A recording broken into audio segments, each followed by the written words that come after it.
Alright guys, so once you get them off the car, that's what they look like off the car. Got our Plastidip, our Glossifier, and our super clean purple power, I like to call it, and then my microfiber towel to clean them.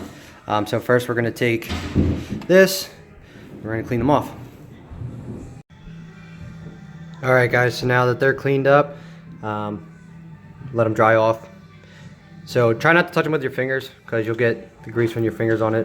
So for the best results, you want to get all the grease off. That's why we got that, and keep all the oils off. So let them dry for like, a minute or two, and then we're gonna Plastidip. So what I do is I do really light small coats.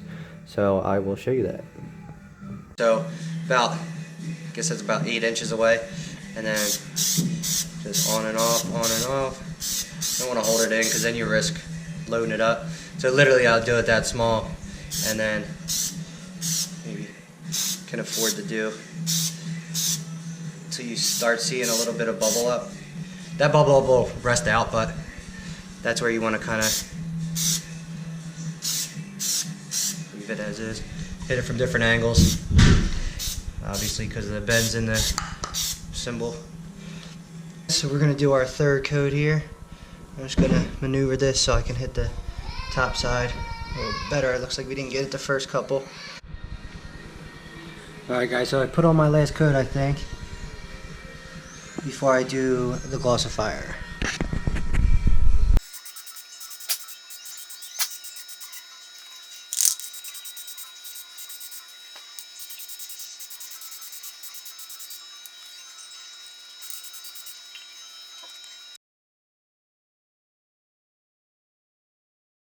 So it gets in all the crevices and get all the grease out so it sticks best.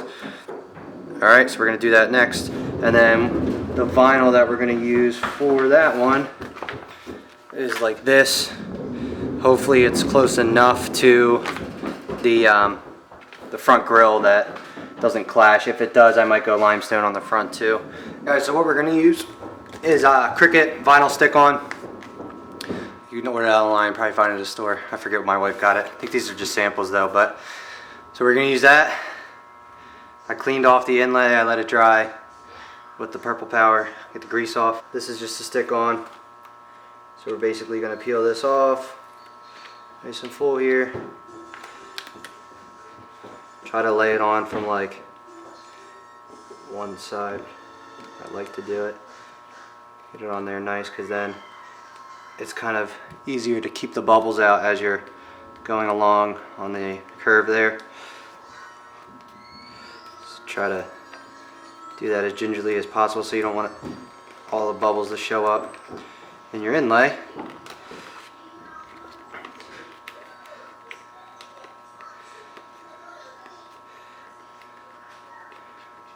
So you can see it kind of coming through.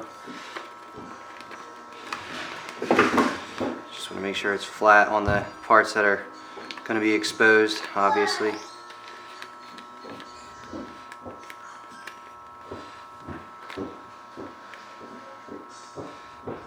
Crack messed me up a little bit, but no big deal.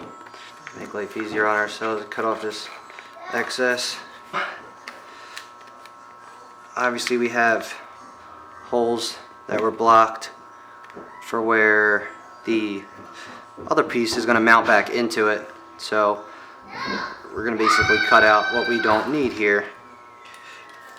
So let me go get my X-Acto knife for that. Alright guys, so I messed up the color.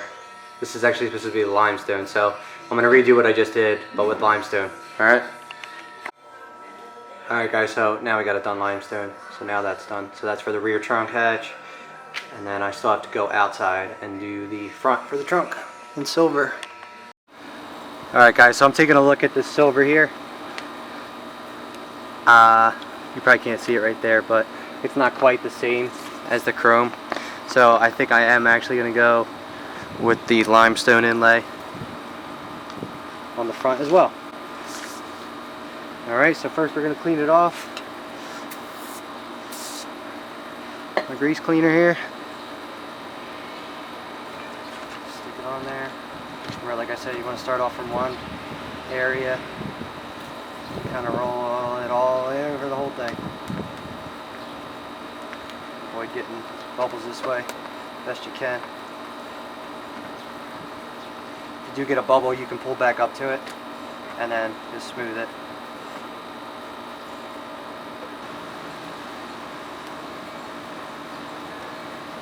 Your razor blade, just go on the very edge. Just be careful.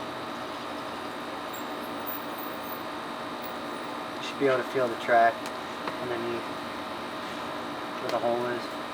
Gingerly take it around.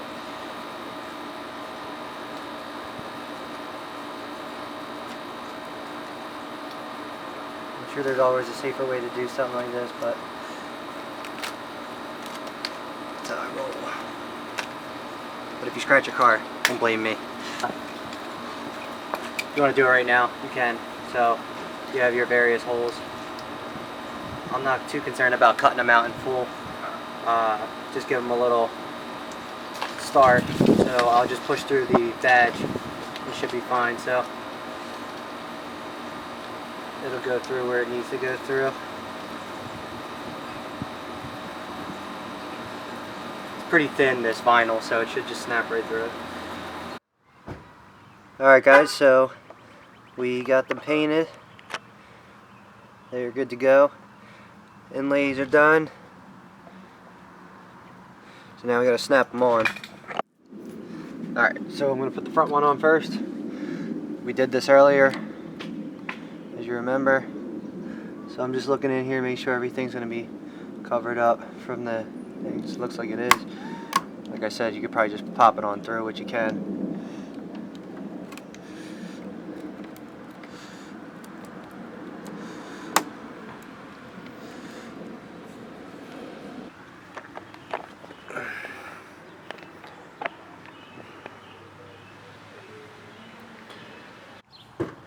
Alright, so now we're going to put on the back. So I got this. So I'm going to go back in. And